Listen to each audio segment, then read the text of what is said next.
চারজনের পরিবার, একটা মাত্র রিক্সা দিয়ে উপার্জন করে সারাদিন এই বাবা। তো আমরা তার কাছে এসেছি, তার কাছে আমরা 3টা প্রশ্ন জিজ্ঞেস করব সহজ। বাবা যে কয়টা প্রশ্নের উত্তর দিতে পারবে 100 করে টাকা পাবে। আমরা তার কাছে জিজ্ঞেস করি। আচ্ছা বাবা, আমাদের সৃষ্টিকর্তা কে? আল্লাহ। আলহামদুলিল্লাহ, আমাদের সৃষ্টিকর্তা আল্লাহ। মাশাআল্লাহ,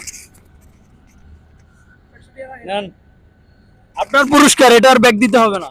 জি বাজান। আবার পরের কোশ্চেন কি করবো আমরা? জি বাবা। আচ্ছা, কি প্রশ্ন করা যায় বলেন, একটা এদিকে আসেন, একটা বলেন। আমাদের ধর্ম কি জিজ্ঞেস করেন দি? আমাদের ধর্ম কি? ইসলাম।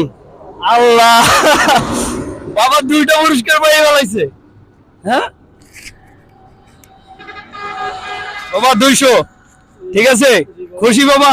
ইনশাআল্লাহ বাবা। খুশি। আর একটা শেষ প্রশ্ন আছে আমাদের। শেষ প্রশ্নটা হচ্ছে, কিয়ামত হওয়ার আগে কোন নবীর আগমন ঘটবে এই পৃথিবীতে, যে আগে একবার আসছিল এই পৃথিবীতে, নাকি? তা বললাম না, হযরত মুহাম্মদ সাল্লাল্লাহু আলাইহি সাল্লাম। না, হযরত মুহাম্মদ সাল্লাল্লাহু আলাইহি সাল্লাম আমাদের শেষ নবী। তারপরে আর কোন নবী পৃথিবীতে আগমন করবে না।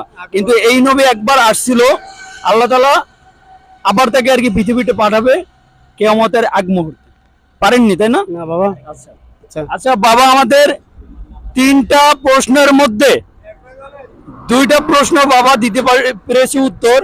আমরা তার জন্য বাবাকে আমরা নগদই টাকা দিয়ে দিয়েছি বাবা।